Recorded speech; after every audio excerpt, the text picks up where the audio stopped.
इस एक्सप्लेनर में आपका स्वागत है। आज हम IBF और बेन एंड कंपनी जैसे वेरीफाइड स्रोतों के डेटा के आधार पर एक बहुत ही मजेदार विश्लेषण करने वाले हैं। हम समझेंगे कि 2026 तक इंडिया में सबसे हाई मार्जिन और मुनाफे वाले बिजनेस अपॉर्चुनिटीज कौन से हैं। लेकिन ध्यान रखिए, सिर्फ आइडिया से कुछ नहीं होता, असली गेम तो एग्जीक्यूशन का है। तो आइए सीधे डेटा पर चलते हैं। जल्दी से एजेंडा पर एक नज़र डालते हैं। रेवेन्यू बनाम असली मुनाफा, डिजिटल इकोनॉमी की नई वेव, हेल्थ और फार्मिंग, इंफ्रास्ट्रक्चर और रियल एस्टेट, अच्छे बिजनेस आखिर फेल क्यों होते हैं और सबसे आखिर में अपने लिए सही बिजनेस कैसे चुनें। तो चलिए पहले पॉइंट से शुरू करते हैं। रेवेन्यू बनाम असली मुनाफा, एक ऐसी सच्चाई जिसे अक्सर लोग नज़रअंदाज कर देते हैं। देखिए, सिर्फ बड़ा टर्नओवर दिखाने से कोई बिजनेस सक्सेसफुल नहीं बन जाता। एक तरफ देखिए, 1 करोड़ का लंबा चौड़ा रेवेन्यू है पर मार्जिन सिर्फ 8%। बचा क्या? सिर्फ 8 लाख रुपए। वहीं दूसरी तरफ सिर्फ 20 लाख का रेवेन्यू है पर 60% मार्जिन के साथ सीधे 12 लाख का सॉलिड प्रॉफिट आ रहा है। एक छोटा सुलझा हुआ ऑपरेशन अक्सर बड़े शो ऑफ वाले वैनिटी प्रोजेक्ट से कहीं ज्यादा पैसे कमाता है।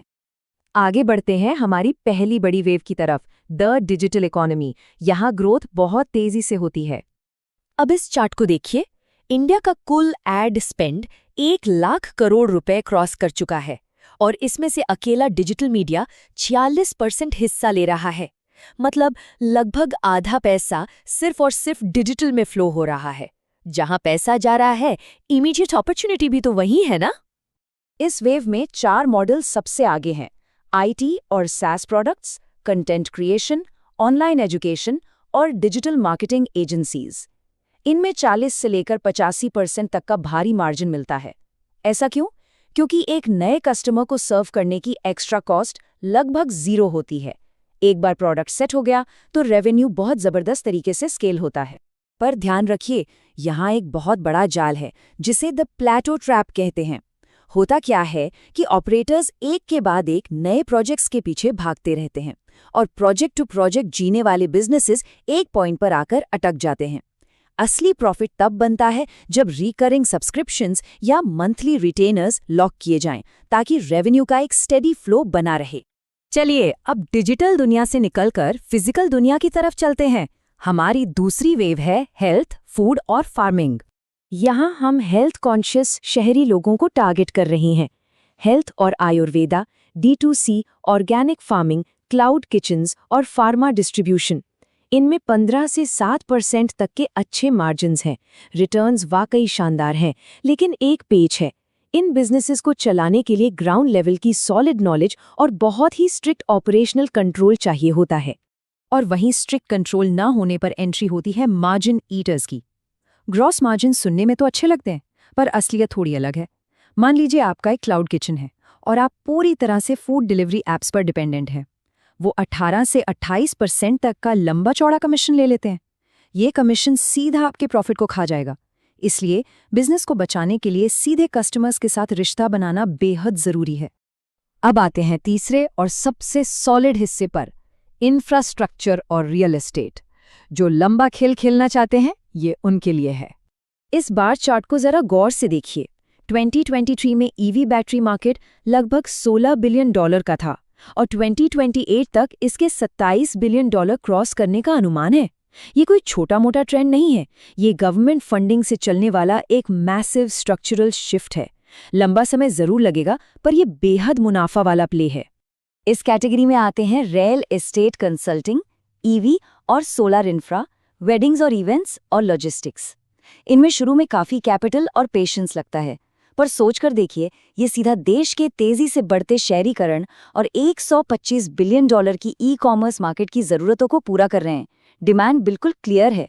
पर इंफ्रास्ट्रक्चर का अपना ही एक अलग खतरा है, द लोकेशन ट्रैप।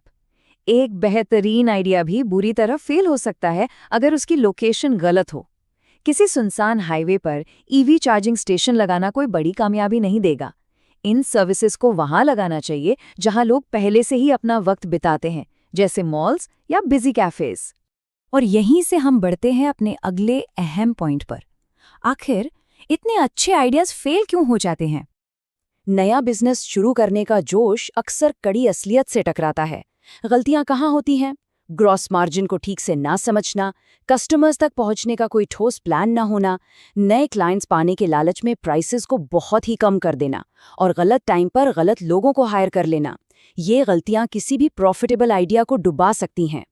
और इनमें से एक गलती जो लोग सबसे ज्यादा करते हैं वो है कंप्लायंस को हल्के में लेना। FSSAI, ड्रग लाइसेंसेस या GST रजिस्ट्रेशन जैसे पेपरवर्क्स कोई ऐसी फॉर्मेलिटी नहीं है जिसे आप बाद के लिए छोड़ दें। इन्हें पहले ही महीने में पूरा करना पड़ता है। ये ना सिर्फ आपको लीगल ट्रबल से बचाते हैं बल्कि मार्केट में आए कैजुअल कॉम्पिटिटर्स के लिए एक दीवार का काम भी करते हैं। तो अब जब हमने मुनाफा और रिस्क दोनों को अच्छे से देख लिया है, आखिरी सवाल आता है, अपने लिए एकदम सही फिट यानी सही बिजनेस कैसे खोजें? देखिए, सिर्फ ट्रेंड देखकर बिजनेस फाइनल नहीं किया जाता। इस टेबल पर ध्यान दीजिए। IT या SaaS आप किसी भी सिटी से चला सकते हैं, लेकिन हेल्थ D2C के लिए Tier 1 या 2 सिटीज ज्यादा बेहतर है। वही लॉजिस्टिक्स Tier 2 और 3 सिटीज में अच्छा परफॉर्म कर सकता है। गेम इस बात का है कि आपके पास इन्वेस्टमेंट के लिए कितनी पूंजी है, आपकी अपनी एक्सपर्टीज क्या है और आप किस शहर में हैं। इन सब का बैलेंस बनाकर ही सही बिजनेस चुना जाता है। और हाँ, एक बहुत बड़ा स्ट्रेटेजिक फैसला यहाँ ये भी आता है, स्टार्ट वर्सेस बाय। अगर आपके पास कैपिटल की कमी नहीं है तो जीरो से शुरू करने का लंबा रास्ता क्यों चुने? नया बिजनेस जमाने और प्रॉफिट तक पहुंचने में 12 से 24 महीने लग ही जाते हैं। इसके बजाय अगर आप एक वेरीफाइड पहले से चलता हुआ बिजनेस खरीद लेते हैं तो आप सीधा डे 1 से मुनाफे में आ सकते हैं। लेकिन जमीन पर उतरने से पहले ये 4 स्टेप्स खुद से जरूर क्लियर करें। पहला, अपनी वो नॉलेज पहचानिए जिसके लिए लोग वाकई पैसे खर्च करेंगे। दूसरा, सिर्फ इन्वेस्टमेंट मत देखिए, ये तय कीजिए कि आप कितना नुकसान अफोर्ड कर सकते हैं। तीसरा, फैसला करें कि आप अपना वक्त बेचना चाहते हैं या एक सॉलिड एसेट बनाना चाहते हैं। और चौथा स्टेप, क्या आप आज अभी अपने पहले 10 कस्टमर्स के एग्जैक्ट नाम बता सकते हैं? अगर हाँ, तभी आगे बढ़ें। इस पूरे विश्लेषण को खत्म करने से पहले सबसे बड़ा सवाल यही बचता है, क्या डेली ग्राइंड यानी हर रोज की कड़ी मेहनत और थकान के लिए वाकई पूरी तैयारी है, या ये बस एक आकर्षक आइडिया का नशा है? क्योंकि लगभग 1 बिलियन इंटरनेट सब्सक्राइबर्स वाले हमारे इस देश में अपॉर्चुनिटीज हर जगह बिखरी पड़ी हैं। पर याद रखिए, सिर्फ और सिर्फ बेहतरीन एग्जीक्यूशन ही उस आइडिया को रियल प्रॉफिट में बदल सकता है। तो क्या एग्जीक्यूशन की तैयारी पूरी है?